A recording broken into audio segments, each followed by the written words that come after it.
कथा प्रारंभ होत है, सुनहो वीर हनुमान। आसन आए बिराजिए, तेज पुंज बलवान सियावर।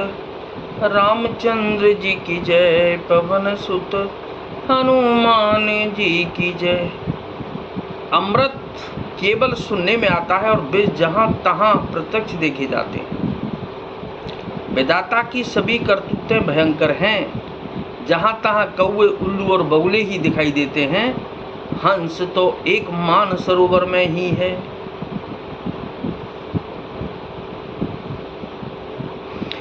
सुन सोच यह कह देवी सुमित्रा, विधि गति बड़ी विपरीत विचित्रा। जो सृज पालहि हरहि बहुरी, काल केल सम विधि मति भूरी। यह सुनकर देवी सुमित्रा जी शोक के साथ कहने लगी, विधाता की चाल बड़ी ही विपरीत और विचित्र है। जो सृष्टि को उत्पन्न करके पालता है और फिर नष्ट कर डालता है।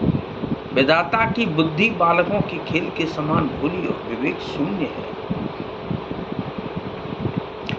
कौशल्या कह तो सुन काहू, कर्म विवश दुख सुख छते लाहू। कठिन कर्म गति जान विधाता, जो शुभ अशुभ सकल फलदाता। कौशल्या जी ने कहा कि किसी का दोष नहीं है। दुख सुख हानि लाभ सब कर्म के अधीन है। कर्म की गति कठिन दुर्विज्ञेय है। उसे विधाता ही जानता है, जो शुभ और अशुभ सभी फलों का देने वाला है। इस रजाए शीश सब ही के, उत्पत्ति थे लय बिसहु अमी के। देवी मोह बस सोची अबादी, विधि प्रपंच वश अचल अनादि। ईश्वर की आज्ञा सभी के सिर पर है। उत्पत्ति, स्थिति, पालन और लय, संहार तथा अमृत और विष के भी सिर पर है।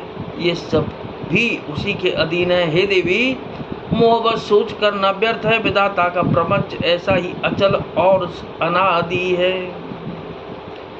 भूपति जी अब मरब युरियानी, सोचिय सखी लखी निज हित हानि।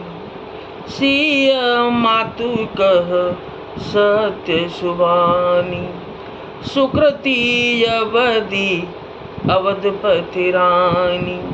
महाराज के मरने और जीने की बात को हृदय में याद करके जो चिंता करती है, वह तो है हे सखी, हम अपने ही हित की हानि देखकर स्वार्थ बस करती हैं। सीता जी की माता ने कहा कि आपका कथन उत्तम और सत्य है। आप पुण्यात्माओं के सीमा रूप अवधपति महाराज दशरथ जी की ही तो रानी है। फिर भला ऐसा क्यों न कहेंगी। लखन राम सिय जाहु बन, भल परमा पर नाम न पोचो। गहबर ही कह कौशला, मोहि भरत कर सोचु सियावर। रामचंद्र जी की जय, पवन सुत हनुमान जी की जय। कौशल्या जी ने दुख भरे हृदय से कहा कि श्री राम, लक्ष्मण और सीता वन में जाएं। इसका परिणाम तो अच्छा ही होगा, बुरा नहीं। मुझे तो भरत की चिंता है। ईश प्रसाद आशीष तुम्हारी, सुत सुत बधू देव सरी बारी। राम शपथ में कीने न काहू, सो कर कहूँ सखी सत्य भाऊ।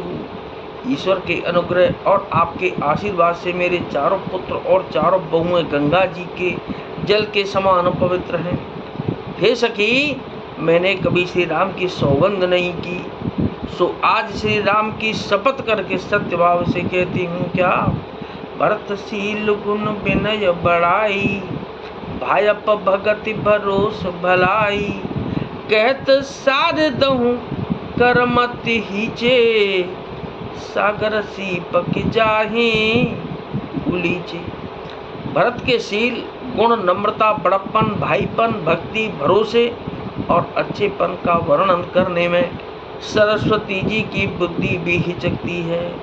सीप से कहीं समुद्र उलीचे जा सकते हैं। जानहु सदा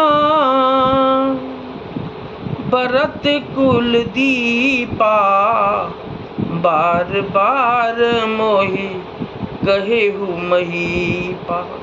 कसे कनक मणि पारिख पाहे, पुरुष पर कियहि समय सुभाए। मैं भरत को सदा कुल का दीपक मानती हूँ। महाराज ने भी बार बार मुझे यही कहा था। सोना कसौटी पर कसे जाने पर और रत्न पार की जौहरी के मिलने पर ही पहचाना जाता है, वैसे ही पुरुष की परीक्षा समय पड़ने पर उसके स्वभाव से ही उसका चरित्र देखकर हो जाती है। अनुचित आज कहब असमोरा, शोक स्नेह शयान पथोरा।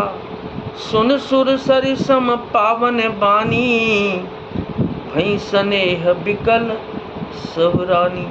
किंतु आज मेरा ऐसा कहना भी अनुचित है। शोक और स्नेह में सयानापन, विवेक कम हो जाता है। लोग कहेंगे कि मैं स्नेह बस भरत की बड़ाई कर रही हूँ। कौशल्या जी की गंगा जी के समान पवित्र करने वाली वाणी सुनकर सब रानियां स्नेह के मारे विकल हो उठी। कौशल्या कह धीर धरि, सुनहु देव मिथिलेश, को विवेक निधि बल्लभहि। तुम ही सकहि उपदेश सियावर, रामचंद्र जी की जय। पवन सुत हनुमान जी की जय।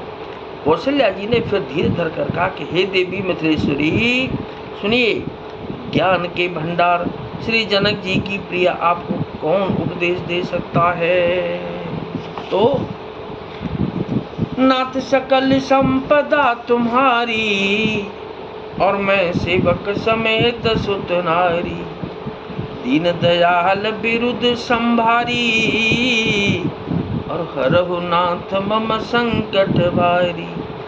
कथा विसर्जन होत है, विदा हो हनुमान। राम लखन और जानकी मैया, सदा करें कल्याण सियावर। रामचंद्र जी की जय। पवन सुत हनुमान जी की जय।